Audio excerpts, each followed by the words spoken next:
Meu querido irmão, minha querida irmã, nós estamos no 27º domingo do tempo comum. E eu estou aqui para poder te convidar a fazer uma experiência dessa palavra, de encontro pessoal com o Senhor a partir dessa palavra. Portanto, é indispensável que você faça desse momento um momento orante, um momento de meditação e de oração com a palavra de Deus. Eu sei que você pode ter diversas experiências com a oração, mas essa é uma experiência tradicional e muito profunda na caminhada da igreja, que é a lécio divina, ou seja, a leitura orante da palavra de Deus. Eu dedico um pouco mais ao momento da meditação, mas é fundamental que você cumpra esses outros passos, a fim de que você tenha uma experiência profunda e a meditação ela não fique no nível superficial ou medíocre, apenas no nível de informação, mas um nível realmente do coração, onde você pode apresentar a Deus a sua oração, seu grito, seu clamor, seu louvor.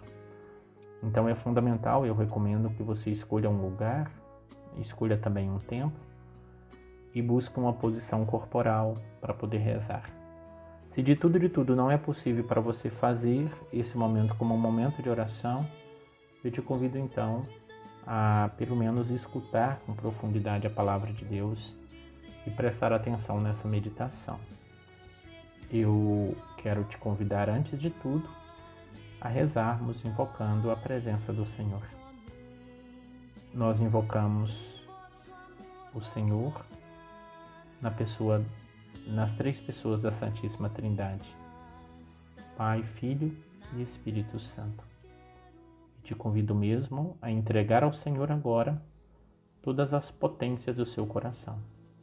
Tomai, Senhor, e recebei toda a minha liberdade, o meu entendimento, minha vontade, meus afetos. Tudo o que tenho e possuo, vós me destes com amor, com gratidão vos devolvo. Disponde dele, Senhor, segundo a vossa vontade. Dá-me somente o vosso amor e vossa graça. Isso me basta, nada mais quero pedir. Senhor, que todas essas minhas intenções e operações sejam ordenadas ao serviço e ao louvor da vossa divina majestade e dos meus irmãos.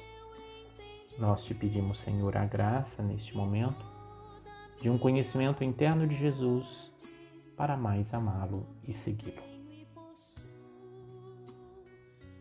Você pode tomar comigo o evangelho que está em Mateus, capítulo 21, versículos 33 a 43. Se não, você pode escutar atentamente essa página do evangelho.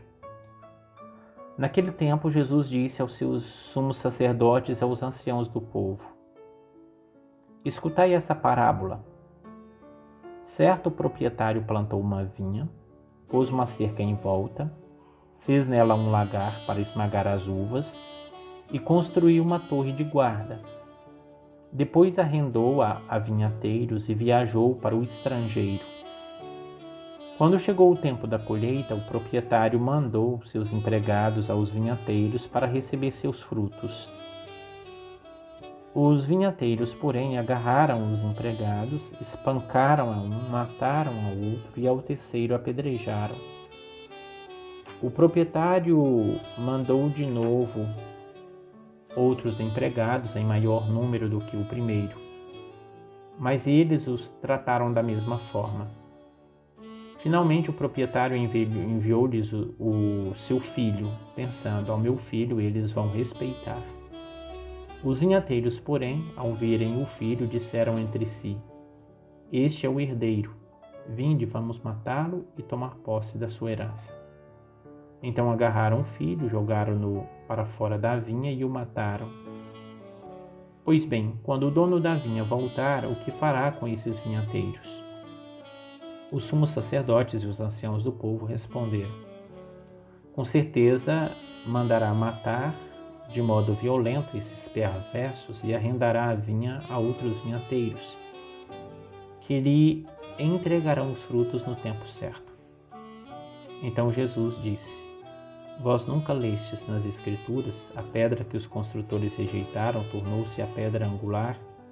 Isso foi feito pelo Senhor e é maravilhoso aos nossos olhos. Por isso eu vos digo, o reino de Deus vos será tirado e será entregue a um povo que produzirá frutos. Palavra da salvação. Glória a vós, Senhor. Se você prossegue na leitura, você vai encontrar nos próximos versículos que os escribas e os fariseus, os sumos sacerdotes e anciãos do povo a quem Jesus estava dirigindo essas palavras, logo entenderam, mediante essa parábola, que Jesus estava falando sobre eles, e eles procuraram uma maneira de persegui-lo e matá-lo. Sempre a pedagogia de Jesus. Ele está diante de uma situação, um problema.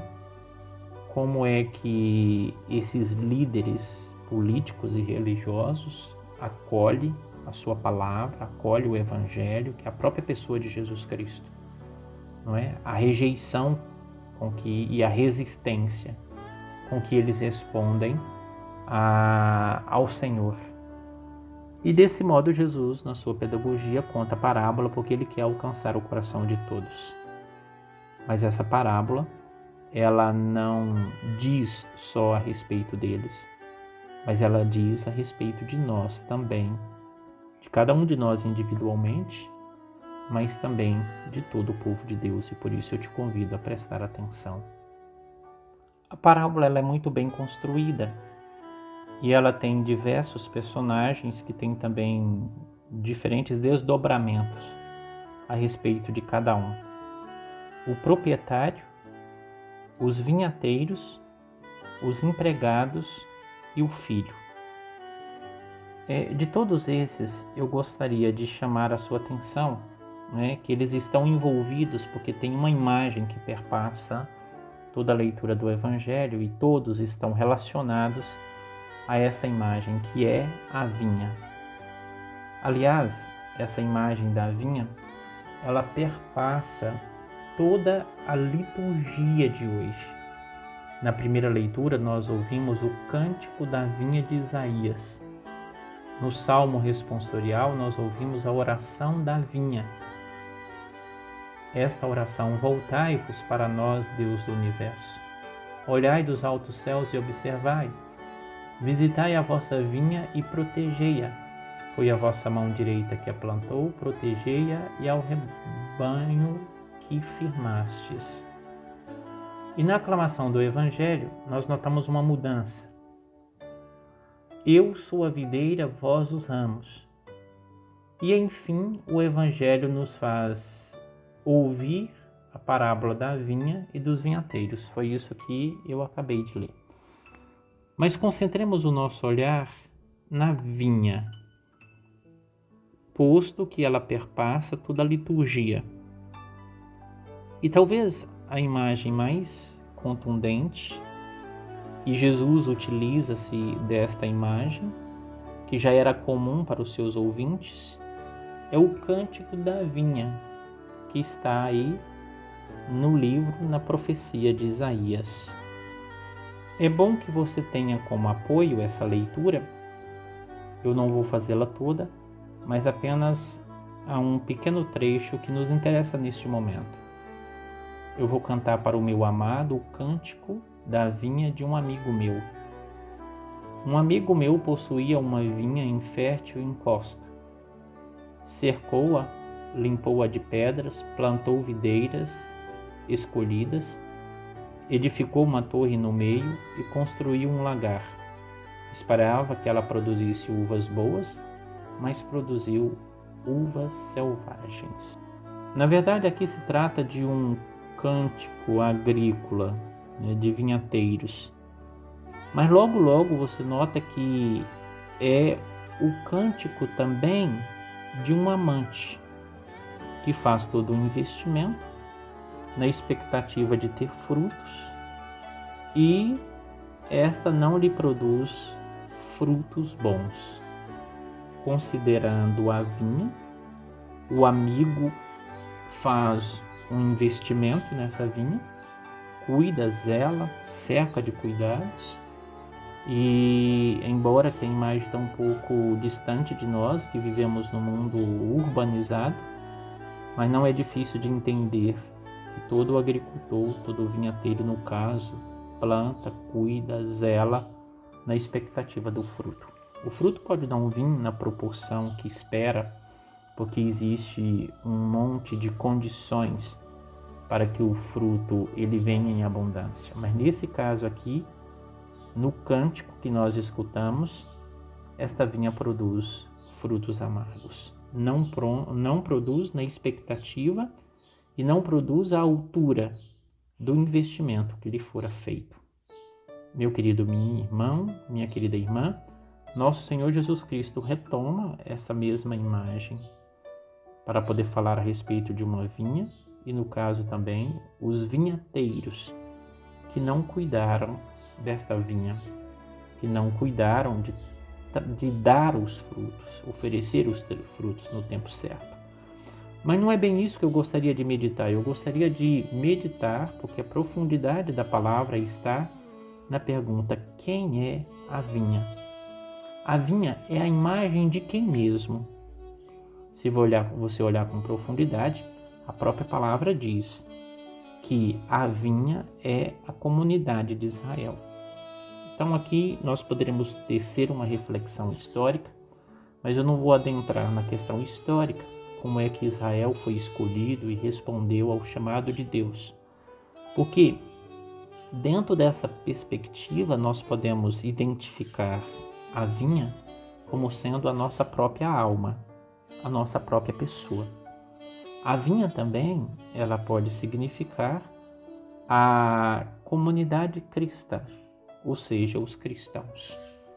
Em todos esses níveis, se você identifica a vinha como uma imagem da sua alma individualmente, da comunidade de Israel, da comunidade cristã, o fato é que em todos esses níveis nós encontramos a presença de um proprietário, que cuida, que zela, que investe na expectativa de que a vinha venha dar frutos. Você pode olhar para a sua vida individualmente e perceber o quanto Deus te cercou com carinho e cuidado. Deus te enxertou em Jesus Cristo, te plantou na sua igreja, na comunidade. Você custou o alto preço do sangue do Filho de Deus.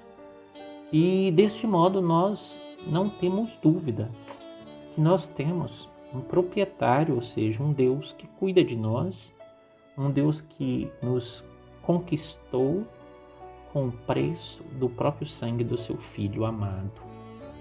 E a comunidade de Israel também nós podemos observar ao longo da história o quanto que essa comunidade recebe a atenção e os cuidados de Deus. E a comunidade cristã também, que nasce dessa eleição que o Senhor faz a cada um individualmente. Aqui na primeira leitura nós estamos notando que aquele que ama canta o seu fracasso amoroso, que simboliza o fracasso amoroso do Senhor com o seu povo. Você pode notar que o verbo fazer, com suas especificações agrícolas, aparece 7 vezes aqui nesse pequeno trecho da primeira leitura. O amor não é só sentimento, mas obras de ambas as partes. E o paradoxo que se nota é que aos favores do Deus amante deve corresponder o amor ao próximo, à pessoa. Com seus trabalhos de amor, Deus quer que os israelitas se amem e se respeitam. Esses são os frutos esperados, se você entende essa parábola, essa imagem da vinha na perspectiva de Israel. Se você entende esta imagem na perspectiva pessoal, olhando para a segunda leitura, você pode notar ali os frutos que Deus espera de um coração que responde aos seus cuidados. Primeiro, a confiança em Deus manifestada na oração. Paz, verdade, justiça, pureza, nobreza, tudo que é amável e louvável. É o que nós encontramos na segunda leitura.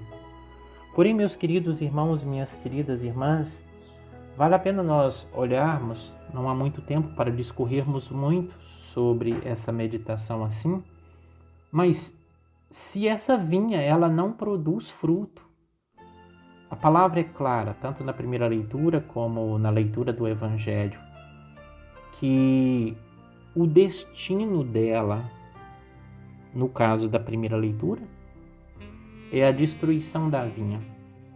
Lá no Evangelho nós vimos que o destino desta vinha que não produziu frutos, ela será tirada das mãos dos vinhateiros e será entregue a um povo que produza frutos. É muito interessante porque as consequências lá no Cântico de Isaías recaem sobre a vinha.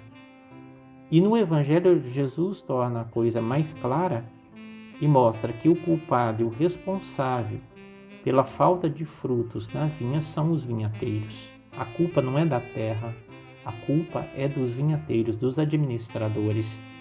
E por isso ela será tirada e será dada a um povo que produza frutos. Meu querido irmão, minha querida irmã, eu penso em cada um de nós.